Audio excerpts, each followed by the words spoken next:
Hello বন্ধুরা, তোমরা সবাই কেমন আছো? আশা করি ভালো আছো, সুস্থ আছো। তো আমিও ভালো আছি। মৌসুমি অফিসিয়াল চ্যানেলে তোমাদের সবাইকে স্বাগত জানিয়ে আজকে চলে এলাম আবার ডেলি ব্লগ নিয়ে। তো চলো, এখন বাজে 10টা। আর আজকে আমি খুব তাড়াতাড়ি রান্না বসিয়ে দিয়েছি, যেহেতু আমি একটা জায়গায় যাব তার জন্যে। তো চলো, এই দেখো, এদিকে ভাত বসিয়ে দিয়েছি আর এদিকে কড়া বসিয়ে দিয়েছি। কড়াটা গরম হচ্ছে আর এদিকে দেখো কাটাকুটি করে নিয়েছি।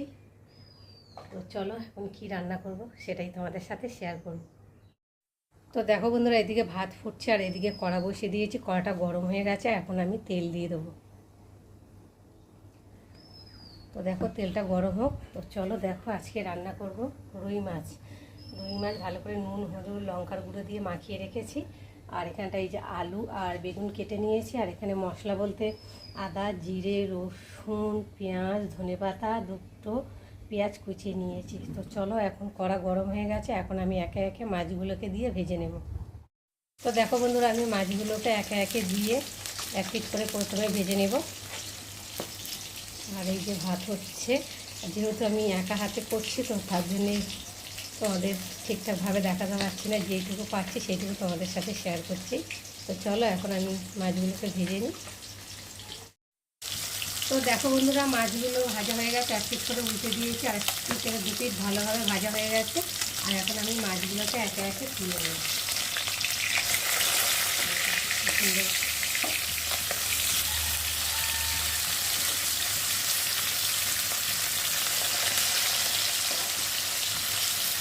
তাহলে একে একে তুলে দিই।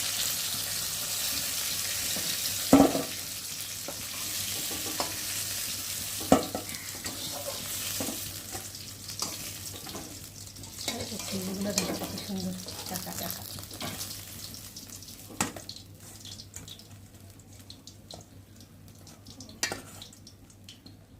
আর এখন এই তেল আছে, ওই তেলে আর মাছগুলো রয়েছে, পেটি আর হাফ মাথা রয়েছে, ওগুলো দিয়ে ভেজে নেব।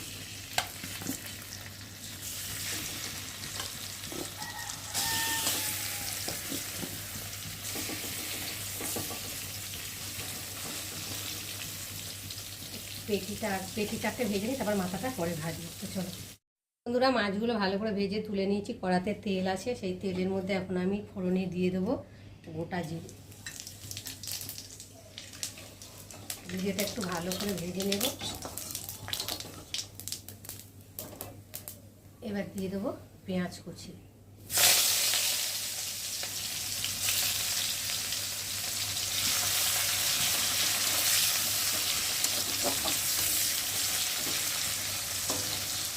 পেঁয়াজটা একটু ভাজা ভাজা হয়ে গেছে, আর এখন আমি দিয়ে দেবো কেটে রাখা আলু। আর বেগুনটা এখন দেবো না, যেহেতু বেগুনটা এখন দিলে তো ঘেটে যাবে, তার জন্য আলুটা একটু লাল লাল করে ভেজে নেবো, তারপরে বেগুনগুলোকে দিয়ে একটু ভেজে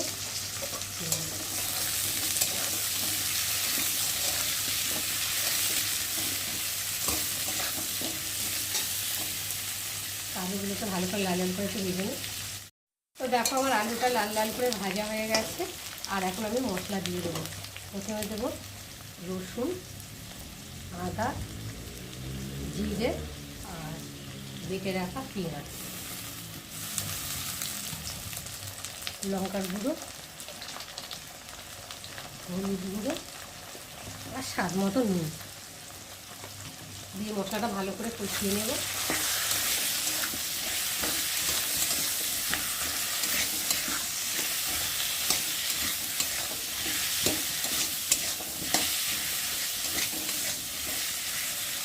এবার দিয়ে দেবো কেটে রাখা একটা বেগুন। মশলার সাথে বেগুনটাও ভালো ভালো মতো হয়ে যাবে। বেগুনটা আগে ভেজে নিয়ে তুলে নিলে ভালো হতো, তো আমি করলাম না, একসাথে দিয়ে কষিয়ে নেব। একসাথে কষানো হয়ে যাবে।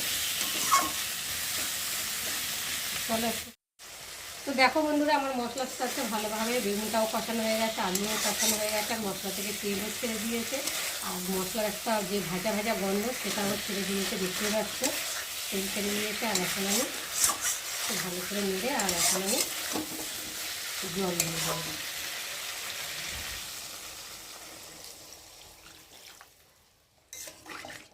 ভালো করে মশলাগুলো কড়া ছাড়ে গামে লেগে আছে তো।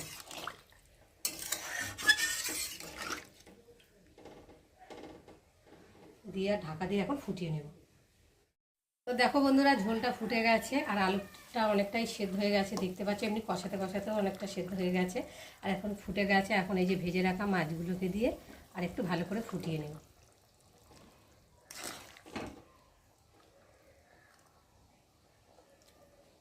ঢাকা দিয়ে দেবো। তো দেখো বন্ধুরা, মাছটা দিয়ে আর ঢাকা দিয়ে দিয়েছি, আর এবার ঢাকাটাকে খুলবো। তো দেখো ঝোলটা অনেকটাই শুকিয়ে গেছে, আর একটু ঝোল ঝোল না রাখলে তো, যেহেতু আলুটাও টেনে নেবে ওই জন্য আলু একদম গলে গেছে, বেগুনটাও দেখতে পাচ্ছ গলে গেছে। আর এখন নামাবার আগে আমি একটু ধনে পাতা দিয়ে দিই।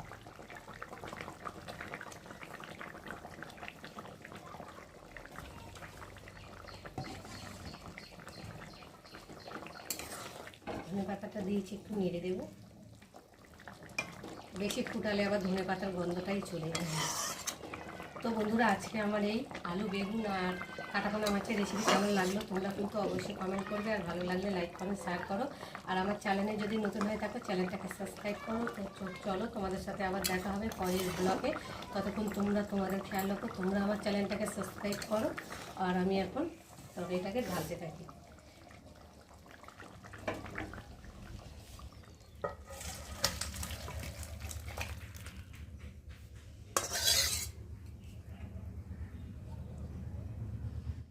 তো বন্ধুরা, মাছের ঝোলের রেসিপি তোমাদের সাথে শেয়ার করেছি। মাছের ঝোল হয়ে গেছে, আর এখন মাছের ঝোলের সাথে আরও কি কি রান্না হচ্ছে সেটাই তোমাদের সাথে শেয়ার করছি। প্রথমে দেখাই এই যে আলু ভাজা হচ্ছে, আর এখানটায় দেখাই এই যে মাছ ভাজা, বেগুন ভাজা আর পটল ভাজা। আর এই যে মাছের রেসিপি তোমাদের সাথে শেয়ার করেছি আলু বেগুন দিয়ে। আর এখানটা রয়েছে পাতলা করে মুসুরির ডাল, আর এখানটায় রয়েছে এই যে ভাত, আর এই যে এখানটায় রয়েছে গতকালকে চাটনি ছিল, আনারসের চাটনি তো রয়েছে বলে আর চাটনিটা করলাম না। তো আজকে দুপুরের এই দিয়ে খাওয়া হবে। তো চলো এখন আলুগুলোকে দেখি, ভাজা ভাজা হয়ে গেছে দেখো। আর এরকম গোল গোল করে কারা এরকম তোমাদের মধ্যে কারা কারা এরকম আলু ভাজা খেতে ভালোবাসে আমাকে কিন্তু অবশ্যই কমেন্টে জানিও। আমার তো ভীষণ ভালো লাগে, বিশেষ করে ডালের সাথে আরও মুচমুচে হবে আলু ভাজা, সুন্দর লাল লাল করে ভেজে নিয়েছি। আর এখন আমি তুলে নেব।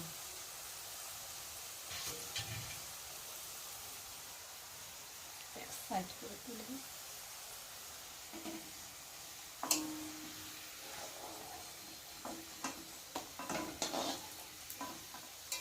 ডালের সাথে তো বেশি ভাজাভুজি খেতে ভালো লাগে, তাই না বলো বন্ধুরা?